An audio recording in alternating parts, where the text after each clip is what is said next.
Right friends, welcome back to lecture 31st week. This is from 27th July to 2nd August and let us look at the highlights. People's President, Missile Man, and more than all these things, a perfect human being of a simple living and high thinking, APJ Abdul Kalam passed away while giving lecture at Indian Institute of Management, Shillong. Coming to the next events, exchange of India-Bangladeshi enclaves that ended the 68 years of ordeal of the residents who are staying in the enclaves. Around 50,000 residents of these enclaves got liberated after 68 years, a landmark achievement, though it is delayed badly from Indian perspective. Yaqub Memon was finally hanged in Nagpur Central Jail, and some commentators commented on the haste in which the various developments took place on 29th and 29th night.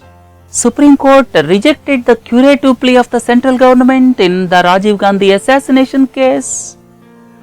Terror attack in Punjab after several years. Gurdaspur district was affected. Dinanagar police station. 3 militants attacked. Coming to the world events, China built world's biggest single solar power project in Pakistan, which indicates the closeness of relations between China and Pakistan. Look at the economy events. Public sector banks will get rupees 70,000 crores in 4 years as a capital infusion. Lifeline for public sector banks already under pressure because of gross non-performing assets. National Investment and Infrastructure Fund at 20,000 crores of rupees as announced in the budget will become reality by December 2015. SIT recommendations on participatory notes, a panic reaction in stock markets. FPI investment rules liberalized in some sectors. Other important aspect is entry of Reliance Jio in the 4G market. Probably it may lead to another telecom war. Coming to the miscellaneous events, Ramon Magsaysay award winners, 2 from India out of total 5. United Nations report on population says by the year 2022, India will become the most populous country in the world, and Windows 10 was inaugurated by the Microsoft, and the biggest question is, do they able to make up the market share in the mobile segment, which is dominated by Android and iOS, right? So these are the highlights.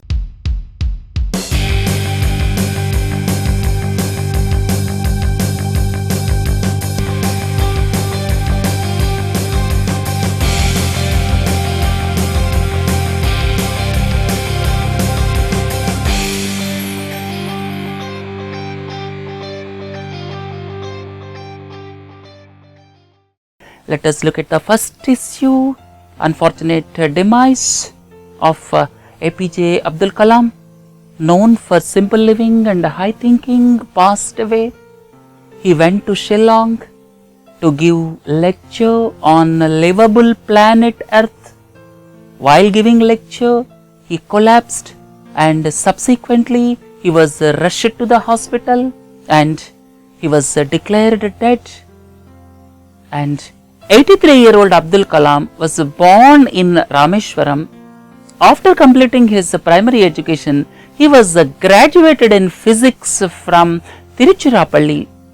Subsequently, he was graduated in aeronautical engineering from Madras Institute of Technology. And the achievements of APJ Abdul Kalam, the first and the foremost achievement is driving the space research with his SLV3 program as well as the PSLV programs during the 1960s and 70s. PSLV as well as SLV-3 programs, and ultimately he was instrumental in launching Rohini satellite with SLV-3 program. Subsequently, he was appointed as the chief executive for the missile development program in the year 1980. He was appointed as the head of the missile development program from space research to guided missile program, and he is instrumental in developing Agni and Prithvi missiles. As far as space research is concerned, he is the man behind PSLV as well as SLV-3 programs. When it comes to the missile development, he is behind Agni and Prithvi programs, and subsequently he was the chief scientific advisor and secretary of DRDO for around 7 years, and instrumental and played key role in the nuclear tests of Pokhran 2 in May 1998, and in the year 2002 he was elected the 11th president of the country. From the year 2002 to 2007 he was the 11th president of the country, and other notable achievements include he along with cardiologist Somaraju developed Kalam Raju stent. The notable achievement is Kalam Raju stent, which costed much less in comparison to the stents available in the market in those days. Other achievement is they developed Kalam Raju tablet, a low cost tablet or low cost computer to monitor the healthcare in rural areas. That is Kalam Raju tablet. So these are the achievements.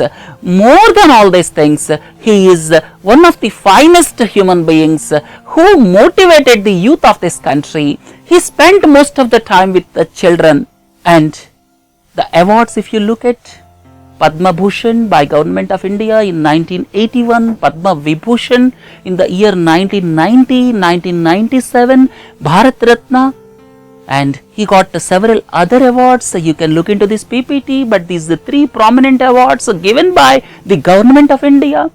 And you look at the books, several books were written by him individually and as a co-author.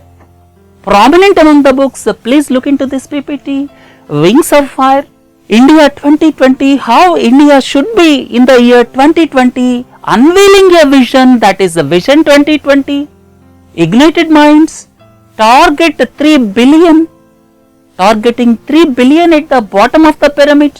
These are all the important books written by APJ Abdul Kalam, and the nation lost the great person in recent times, a person known for very simple living and high thinking. APJ Abdul Kalam finally passed away at the age of 83. Right, friends? After looking into this, let us look at another important aspect. The exchange of India-Bangladesh enclaves ends 68 years of ordeal. The residents of these enclaves, 51 and 111, total 162 enclaves are there. 162 enclave people, around 50,000 population, suffered badly for the past 68 years without minimum basic amenities, because these enclaves neither ruled by India nor ruled by Bangladesh. These are the tiny islands of one nation in other nation. These are the tiny islands of one nation in other nation. Now finally this dispute was settled, and the then Prime Minister Indira Gandhi and Mujibur Rahman agreed in the year 1974, but Bangladesh ratified immediately. Indian Parliament could not ratify for 41 years, and finally India ratified with the 100th Constitution Amendment Bill subsequent to the ratification of this agreement at the stroke of midnight on July 31st and August 1st. At the stroke of midnight of July 31st and August 1st, these enclave people got independence. So 51 enclaves of Bangladesh with around 7,000 acres with the 14,000 population became part of India.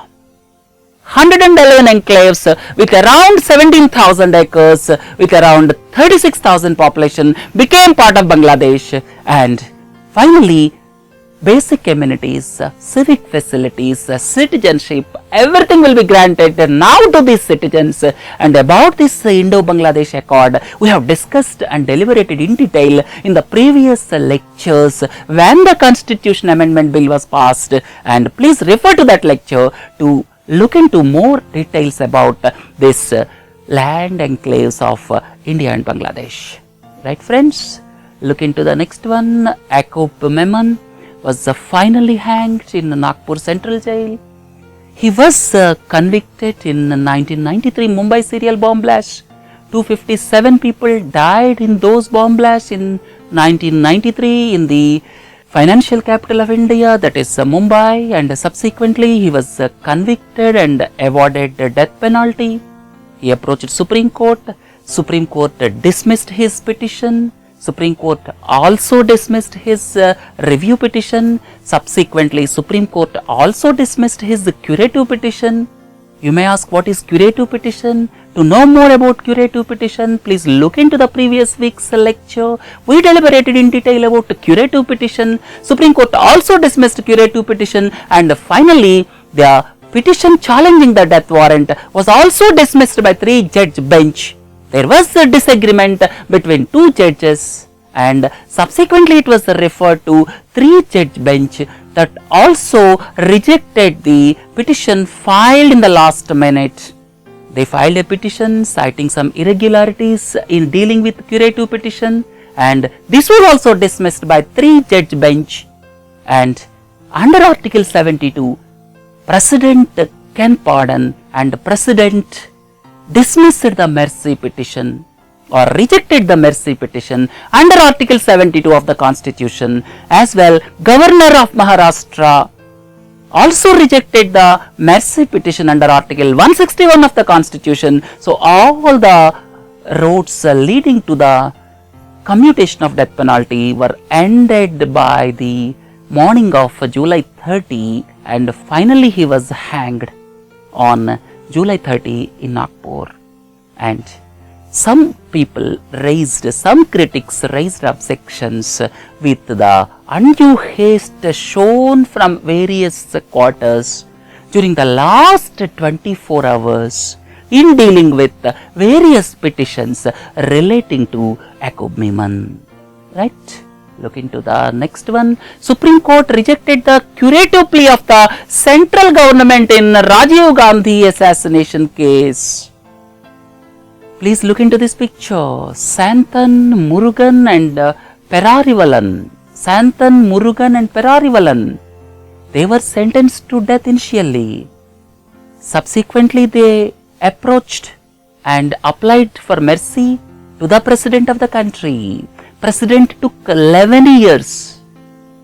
The government took 11 years to decide the mercy petition, and based on this, Supreme Court commuted the death penalty to life imprisonment. Citing 11 years delay by President, Supreme Court commuted the death penalty to life imprisonment for these 3 people, Santhan, Murugan and Perarivalan. And subsequently, previous UPA government went to Supreme Court asking for death penalty for these people.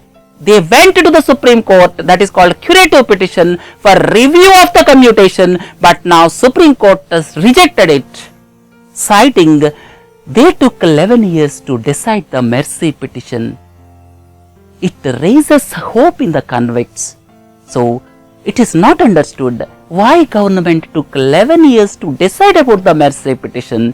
That's why the Supreme Court, headed by the Chief Justice H.L. Dattu, stick to their original stand of commuting death penalty to life imprisonment, and the petition or curative petition filed by the central government was dismissed by the Supreme Court. Right, friends? Rajiv Gandhi was the former Prime Minister, and he was assassinated on 21st May 1991 at Sriperumbudur, near Chennai in Tamil Nadu. Terror attack in Gurdaspur district, 10 people dead, 3 terrorists. sneaked into the country, attacked Deenanagar police station. Deenanagar police station is situated in Gurdaspur district of Punjab. Terror returns to Punjab after several years, and these infiltrators probably might have come from through international border. You see the line of control in Jammu and Kashmir is well guarded. Army as well as border security force guarding that line of control. Nowadays the strategy is changed by the extremists. The infiltrators probably across the border, they are infiltrating into the country as per the news report and as per the government reports, and they are crossing and infiltrating into the country through international border, because people can sneak into the border. Road network is available. There is one highway available from Jammu to Pathankot, and 3 militants entered the country and they attacked Deenanagar police station, and finally in the shootout between the militants and the police forces, 10 people killed, which includes 3 militants also in Deenanagar police station. Right friends, Deenanagar is in Gurdaspur district. Unfortunately, one superintendent of police was also killed, and police recovered Chinese made AK-47s, Chinese grenades and 2 GPS trackers also, and it was ascertained that the militants had GPS location trackers also. The investigation is going on and all the 3 militants were killed. They came in army fatigues. You may ask, what is army fatigues? Army fatigues are nothing but battle dress. Please look into this picture. Battle dress is known as army fatigues, right? And they came with assault rifles. You may ask, what is assault rifle? Assault rifle is automatic or semi-automatic gun, that is assault rifle. They came with assault rifles in army fatigues. That became the norm when people are infiltrating into the country.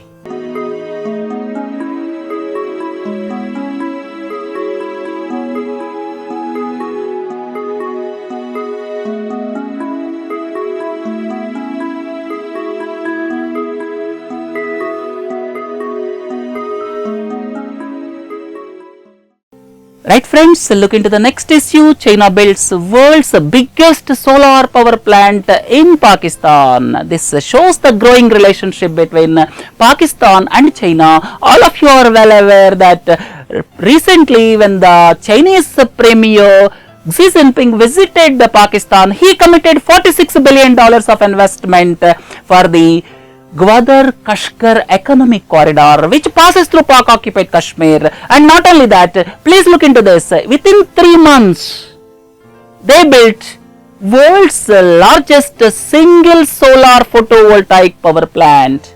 Within 3 months, China built world's largest single solar photovoltaic power plant of 100 megawatt. It costed $215 million and it is named Quaid-e-Azam in memory of the founder of Pakistan, Muhammad Ali Jinnah. In memory of founder of Pakistan, this solar power plant was named. And the interesting point here is this power plant was built in 3 months by China, and this shows growing sign of friendship between China and Pakistan, which is not palatable to India.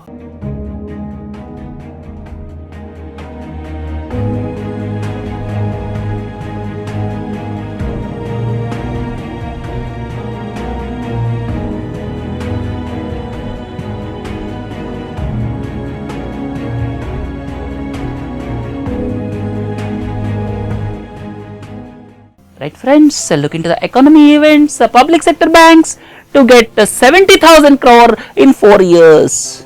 As per the Basel norms, subsequently Reserve Bank notified these norms. As per the Basel norms, you may ask, what is Basel? Basel is the place where in Switzerland, where the Bank for International Settlements is situated, and the central banks of several countries are members of BIS, and the regulations will be devised there. And as per the devised regulations, there are 3 things to be ensured by the banks in the banking system across the world. One is capital adequacy ratio. Second one is liquidity coverage ratio. Third one is net stable funding ratio. Out of these 3, capital adequacy ratio requires more funds. Certain percentage of capital is to be maintained in comparison to the risk-weighted assets. That means in comparison to the loans granted by the banks, they have to maintain certain percentage of capital, and for that, as per one assessment, during the next 4 years, in fact this assessment was done by the central government, during the next 4 years, public sector banks need 1,80,000 crores of money. 1,80,000 crores of money for capitalization.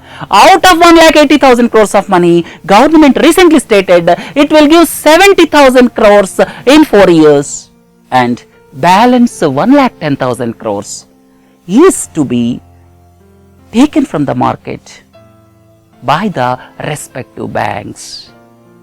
Out of 1,80,000 crores, 70,000 crores will be given by the central government during the next 4 years, and remaining 1,10,000 is to be raised by the banks from the market. So now out of 70,000 crores, this financial year 25,000 crores, next financial year 25,000 crores will be given, subsequently 10,000 crores and 10,000 crores will be given. And here in the budget, only 7,940 crores was given in the budget. Remaining money, that means out of 25,000 crores, 7,940 crores is given in the budget as initial budget allocation. Now with the supplementary demand for grants, the remaining money is to be taken, right? Look at the other economic event. National Investment and Infrastructure Fund will be created by December 2015, says the Minister of State for Finance, Jayant Sinha. Jayant Sinha recently stated that National Investment and Infrastructure Fund will be created by December 2015. This was announced in the budget for 2015-16. National Investment and Infrastructure Fund will be created as per the budget announcement, and the corpus kept for this is rupees 20,000 crores. And you may ask, what is the purpose of National Investment and Infrastructure Fund?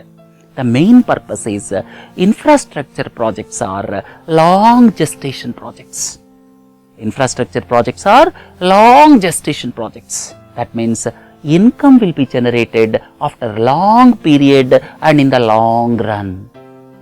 In the infrastructure projects, income will be generated after certain initial period. Not only that, income will be generated over the long period, so it has got long gestation period, because of which banks sometimes may not be able to lend for such long gestation projects, and to take care of the funding needs of infrastructure projects, this National Investment and Infrastructure Fund was announced in the budget and is going to be created shortly, and its headquarters will be in Mumbai, and it will be created as a trust. It will be created as a trust, not as a company, and as a trust for the mutual benefit of the stakeholders. And as per the words of the Minister of State for Finance, Jayant Sinha, insurance funds, mutual funds, they will also be made partners in this National Investment and Infrastructure Fund, right? Basically to take care investment in infrastructure projects, which are long gestation projects. Look at the next issue, SIT recommendation. You may ask, what is SIT? SIT is a special investigation team on black money appointed by the Supreme Court of India. On black money, a special investigation team was appointed by the Supreme Court. The chairperson of the commission is Justice M.B. Shah. Recently, there are news reports that M.B. Shah Committee on Black Money stated that it recommended the government to put tabs or to control participatory notes. Recently, there are news reports that the SIT recommended to the government to control participatory notes. Participatory notes are issued by foreign portfolio investors, and the details of investments under participatory notes are not known to the Indian authorities. So, it is felt that they are conduits of black money. We have discussed some time back about these participatory notes in policies and programs, and during the next week, we are going to discuss in detail why there is a need to ban participatory notes in news analysis of week number 32. And with the recommendation of a committee on black money to the government to ban or control participatory notes, there is panic reaction in stock market. Stock markets lost by around 500. BSE index lost by around 500. The main reason is the outside world's perception is participatory notes are the conduits of black money. Look at one example. Cayman Islands is a small country with a population of around 50 to 55,000 and 80,000 crores of investment comes from that country to India. 80,000 crores of investment comes from that country to India. So you can come to the conclusion how a population of 50 to 55,000 can produce investment of 80,000 crores. Right? So next week in news analysis, we will discuss in detail about participatory notes. Look into the next issue, FPI investment rules liberalized. Recently, foreign portfolio investment rules are liberalized. That means for investments in stock market, through automatic route, there are two ways of permitting the foreign investment into the country. One is automatic route, the second one is approval route, but through automatic route up to 49% investment, foreign portfolio investment into the stock market is allowed in multi-brand retail. In multi-brand retail, up to 49% of foreign portfolio investment is allowed through automatic route. Similarly, in brownfield pharma projects, you may ask what is brownfield? If the existing plant is expanded, that is brownfield. If the existing plant is expanded, that is brownfield. If a new plant is coming up at a new location, that is greenfield. But in brownfield pharma projects, the limit is extended to 49% through automatic route. That means it will facilitate more foreign portfolio investments into the country or into the stock market. Somewhat it liberalized. Right? Look into the next one, 4G by Reliance Jio. A big entry is going to be made by Reliance Jio shortly. And it may lead to telecom war in future. Look at the statistics. Reliance Jio, 1,000 Jio centers will be there across the country. Exclusive Reliance Jio centers, it is planning to open 1,000. Second is country's largest broadband network of 4G will come up. That will be by Reliance Jio.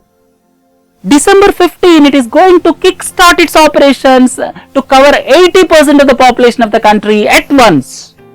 And subsequently within 3 more years, it is going to cover the entire population of the country. $15 billion expenditure.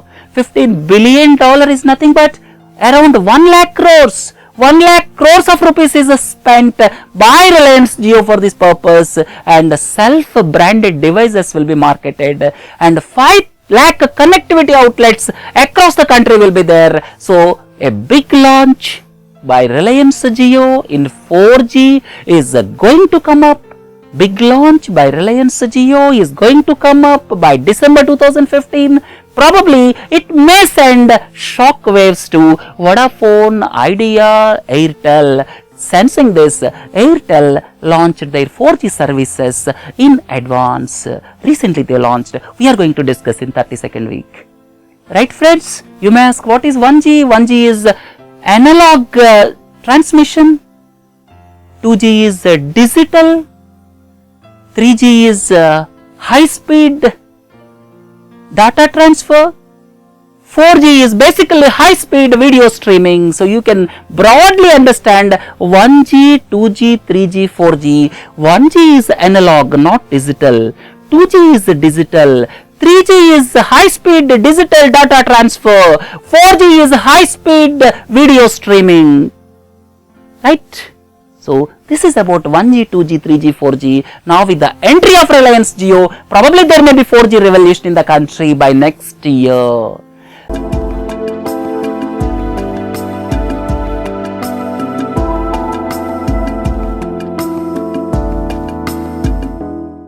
look into the miscellaneous events. Ramon Magsaysay award is given to two Indians. Ramon Magsaysay, all of you are well aware, it is the Asian equivalent of a Nobel Prize. It was instituted in the year 1957 in the memory of third Philippines president. Every year it is given on 31st August, and this is Asian equivalent of Nobel, and 5 persons were given the awards. 2 are from India, 1 from Laos, 1 from Myanmar and 1 from Philippines, and there are 2 Indians. Let us look at the 2 Indians. One is Anshu Gupta. He left the corporate job, high-paying corporate job, to start an organization called Gunj in the year 1999. The purpose of Gunj is recycling of discarded clothes. Recycling of discarded clothes and household articles so as to make useful products.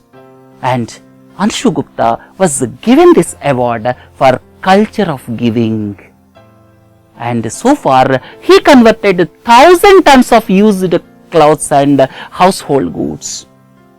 And the second person is Sanjeev Chaturvedi. Sanjeev Chaturvedi, he got this award for emergent leadership, and he worked as vigilance officer in All India Institute of Medical Sciences, Delhi, and when he was chief vigilance officer of All India Institute of Medical Sciences, he detected several irregularities in the working of All India Institute of Medical Sciences, Delhi, and subsequently he was shifted to Deputy Secretary in AIIMS, and Sanjeev Chaturvedi got this award for his emergent leadership for showing exemplary integrity and courage and tenacity under the adverse circumstances in government service.